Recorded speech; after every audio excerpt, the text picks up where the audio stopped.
I guess what should have happened with Liz Truss is that she resign as an MP and disappear from political life altogether, to be later interviewed maybe 10 years down the road by some celebrity magazine about her cup collection and her vegetable garden. But instead, she's been interviewed by journalists about the here and now. And of course, she wants to resuscitate her dead career, it seems. Have a listen to this. Conservative, how frustrating is it for you to think that that election was lost because the British public didn't necessarily want Keir Starmer and Labour, but they were just so tired of 15 years of Conservatives and they felt that their lives weren't better when that election was held? I think that's absolutely fair. The public were absolutely right. And this is what I tried to do in 2022, is escape from the doom loop of economic stagnation. You are part of the reason why people voted for the Labour Party. So John Curtis pointed to you and your mini budget, which made people worse off. You can't turn around and say, yes, I understand why people voted for the Labour Party because they were worse off. And then say, well, I tried to do something different. No, they're worse off because you tried to do something different in your eyes. The Tories lost 6 points in the polls because of Liz Truss. And she's trying to say, well, it's not my fault, it's the Conservative Party in general. And we've been there since the year 2000. Just remember, in the year 2000, the average Brit was roughly as rich as the average American. Now, based on what? Because if you're basing it in just on GDP per capita, that may be true. But I think most people in Britain like the idea of having free healthcare. Something that Americans don't have. So this barometer of, well, just let's base it on GDP per capita or GDP is useless because a lot of Americans go bankrupt because they can't pay medical bills. I know Liz Truss would like to see the NHS privatised and people in reform would like to see it privatised as well. But that's what we're talking about. Would people be better off with an American-style healthcare system? I don't think so. And you're here in America, Bev. People here are 50% better off now. Yeah. The average Brit is poorer than the average person in Mississippi, which is the poorest US state. And we've got it wrong for 30 years. Taxes are too high, the government's too big, the welfare state's too big. Our energy prices are sky high. We're closing down every serious industry in the country, from steel works to car factories. Okay, so it's a bit ironic because part of the things she's talking about here, a number of the things, are a result of Brexit. Now, Liz Truss used to be a Remainer. She campaigned for the UK to remain in the European Union. But as soon as Brexit got over the line, she became a Brexiteer. And she's complaining about car factories closing and steelworks ending. Yes, as a result of Brexit. Now, has she come out after and said, actually, Brexit was a bad idea? No, she still supports Brexit. I don't actually know what Liz Truss actually stands for, because I don't know how somebody can be a Remainer talking about how leaving the European Union would be a terrible idea and then suddenly becoming a Brexiteer saying Brexit was a good idea. But what she's talking about here is not about... The Tories will blame the size of the government or taxes or the welfare state. And of course, when they talk about the welfare state, they'll never mention pensions. But they're talking here about these are the problems. When in reality, what's been happening since the 1990s is too much money has been going into the private sector through the public sector. These PFIs, for example, where money is being handed over to the private sector to do a job, and then the government pays the private sector through the nose to do those jobs, to build infrastructure, to run public services. And this is a massive problem. And what it's doing is it's creating a massive tax burden. So ordinary people are paying more in tax, or more of their taxes are going to fund private contractors in the public sector. And the big problem with that is that money is not reinvested. Because if you give money to councils, they will reinvest it. If you give money to public services, they will reinvest it. But the private sector is about profit and shareholders. So the money does not get reinvested, it goes to the shareholders. And that's a fundamental problem that's existed since the 1990s. And the Tories don't want to talk about that, of course. And we're at the end game of that. And frankly, the Conservatives did not change that. And we didn't, my fundamental critique after fighting all these battles for 10 years as a government minister is we didn't reverse the Tony Blair stuff. Yeah. We didn't reverse the Human Rights Act. We didn't reverse the Climate Change Act.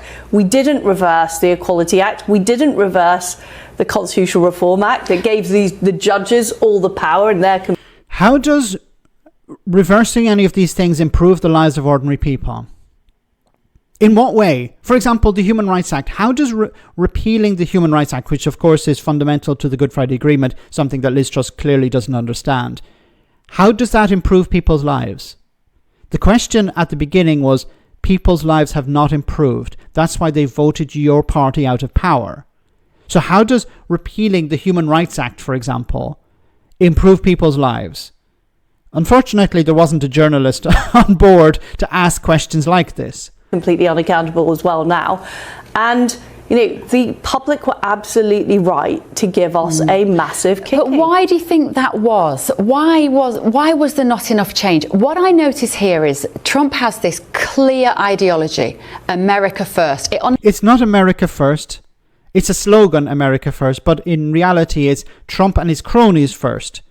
The American people are not better off under Trump. Trump saw this idea that what I'm going to do is I'm going to reduce prices.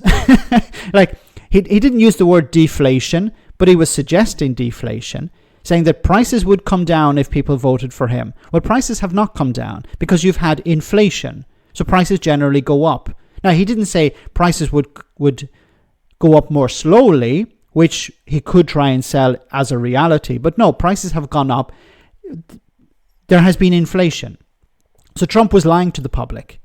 So the American people are not better off under Trump. And the more they realize that, the more likely they'll kick him out at the next election, if there will be another election. So Trump is not America first. It's a slogan, a bit like get Brexit done or take back control. It doesn't really mean anything. It's not designed to mean anything. It's just designed to trick people into believing that you actually care. Underpins all of his decisions. I can't imagine a prime minister in the UK. And to be fair, you were the closest that came to that. You had a really clear vision. I tried to do that. I tried to turn Britain around. I knew it was... Yes, you did. You did definitely try to turn things around.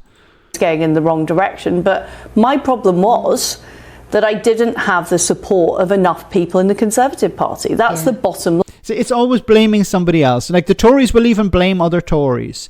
They'll never take responsibility. Has Liz Truss ever taken any responsibility for anything since 2022? Nothing. Can you imagine living with a person like this? It's like, hey, you didn't flush the toilet. It's not my fault that I didn't flush the toilet. It was your fault, or it was the dog's fault, or it was the weather's fault, or it was I got distracted because you were on the phone or something like that. Line that when the going got tough, when the Bank of England pointed the finger at me when it was actually their fault, rather than backing me, the Conservative MPs created trouble. And the reason is, and it goes back to the Cameron era, the modernisers, people like Michael Gove, Francis Maude, all these people, they wanted to be the heir to Blair.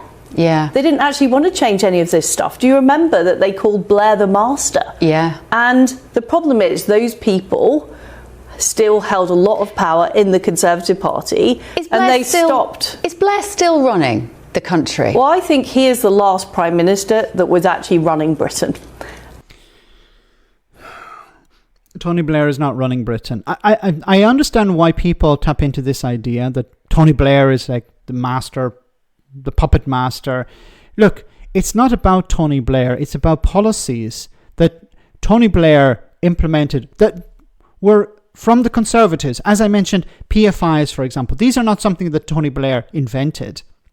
It's something that was invented, it was set up by the Major administration. John Major's government started this idea, let's rely more on the private sector. And it was increased during the Blair administrations. But this idea that Tony Blair is controlling everything behind the scenes is nonsense. Does he have influence? Yes, he does have influence over Keir Starmer. In the same way as previous Tory prime ministers have influence over existing or current, well, there isn't a current one, but you know what I mean. So They always rely back to the previous one or one that was successful. And Tony Blair was the most successful Labour Prime Minister in recent times.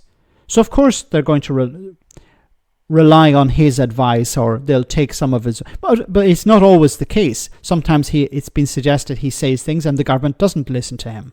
And what he did is he handed over huge amounts of power to the Bank of England, to the bureaucrats, to the judges, to the human rights lawyers. The human rights lawyers. She's insane. She's literally insane. He gave power to the human rights lawyers. What are you talking about? Give us an example. But unfortunately, there wasn't a journalist on hand to ask this. And that's why nobody has actually been able to do anything like deport illegal immigrants or... So nobody has been able to deport illegal immigrants. So nobody has been deported. I covered a story recently where the Irish government, so remember Ireland is a member of the European Union, deported individuals to Romania, which is another member of the European Union. Now, how did that happen? Ireland did not leave the European Union. So the Brexiteers would say we need to leave the European Union in order to deport people.